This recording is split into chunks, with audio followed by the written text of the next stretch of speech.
你们有没有发现一个问题，就是虽然原神中的角色很多，体系也有很多，但实际上每个赛道之间、队伍之间各自的区别其实并不是很明显。你比如说骁打下路攻击，种门打种子伤害，那么这两种攻击方式比较起来有什么优劣之分呢？也就是说，在什么情况下我用下路攻击去战斗会有自己的优势，什么情况下用种子会更有优势呢？是不是感觉一下子就有点懵逼啊？你仔细想一想看，会发现原神的战斗呢，虽然也会有针对，但是这种针对的表现形式主要是通过元素类型和抗性，让角色或者队伍的伤害下降来实现体系的筛选，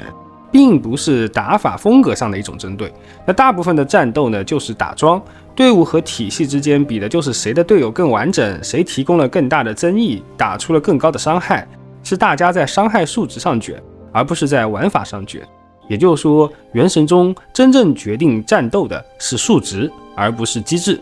那这就导致一个问题，就是体系虽然出了很多种，但是我在能够力大专飞的情况下，为什么要选择去新开一个体系，而不是继续培养我手里已经练度很高的体系呢？所以我认为这是充斥着这种大量同质化的设计，只卷伤害数值，导致玩家到了后期抽角色、培养角色的意愿降低。因为我认为只有角色和体系的功能性在战斗中是刚需时，他们才有培养的必要性。比如说盾和奶能够保证生存，抗打断这个属性呢，可以让战斗更流畅。在能够聚怪的环境里，温迪就会展现出统治力。那么这些功能性才是一个角色会被玩家选择最坚实的基础。而伤害在当下原神这个游戏中其实是最不缺的，也是最内卷的。那么导致这个问题出现的原因呢，我认为是战斗环境不够细分，原模的针对性太弱。我举几个我认为有分赛道功能的原模啊，比如无相系列、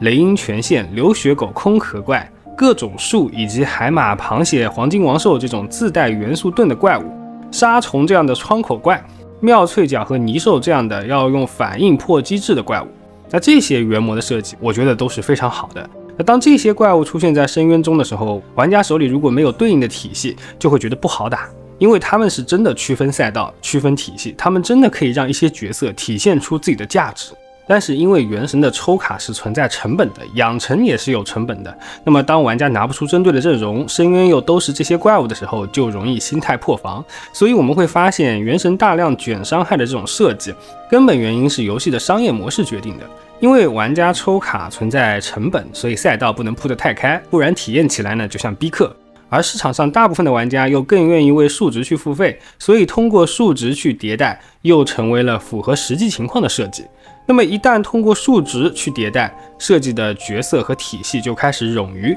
除了数值，玩家就缺少培养新角色和体系必要的理由。玩家只培养手里的老角色，队伍的伤害就会越来越高。原模原本有效的机制呢，也开始变得无效。比如说，有一些高配置的玩家可以顶着怪物的元素盾击杀等效血量几百万的怪物，那这一切就像一个死亡螺旋，越膨胀玩法越单调，越单调呢玩的就越无聊。那如何去解决这个问题呢？如果我是策划呢，我会开始利用4星角色作为不同赛道的入门选择，5星角色则作为各个体系优化的选择。比如说佳明作为下路攻击的入门4星角色，可以让玩家用比较低的成本去解锁下路攻击这种玩法，而闲云则作为提高下路攻击队伍伤害上限的核心辅助。那接着还要再设计一些利好下路攻击的战斗环境，比如怪物的弱点在高处，利用下路攻击呢，可以更高效的去击破弱点，击破之后玩家就获得增益，可以使玩家的伤害提升，也可以使原模的抗性下降，还可以使当前战场的角色获得额外的抗打断等等之类的。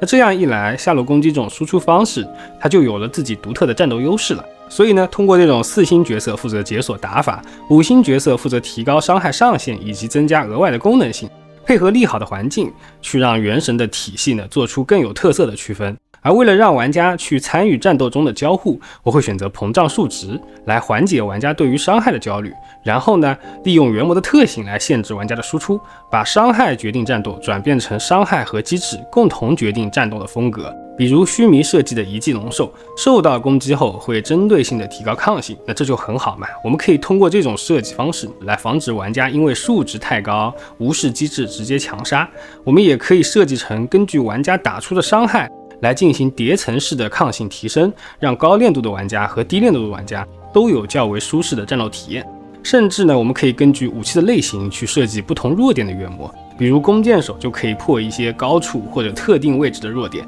双手剑和岩元素就能够快速的击破原模的护甲，长柄武器和单手剑可以用较高的攻速去给原模累积易伤等等。当然以上都是举例子啊，我的观点还是和之前的视频一样，就是原神的战斗想要变得更有趣，角色的抽取和培养想要变得更有意义，势必需要在原模的设计上做出一些改变，提升针对性，扩充机制的多样性，创造更多样的环境和打法。就像隔壁小铁新增虚构叙事，新设计的杀金 BOSS 都是利好群伤的环境。那么只有当环境变得丰富起来，角色的功能性和价值才能体现出来。如果一直都是伪需求，只通过元素类型和抗性来区分赛道，那么最终影响玩家抽取的就变成了纯粹看叉 P。但是问题在于，这和买手办还是不同。毕竟原神作为一款游戏，除了好看好玩也是很重要的。而且我认为现在玩家对于原神的要求并不是更强，而是有心意义。就像是人和人相处久了，你一撅屁股我就知道你要干什么。那这个时候如果能够设计一些不同以往的创新的内容，就可以给玩家更多的游戏乐趣。以上呢就是关于原神战斗设计的一些小建议。我是提瓦特地理，我们下期再见。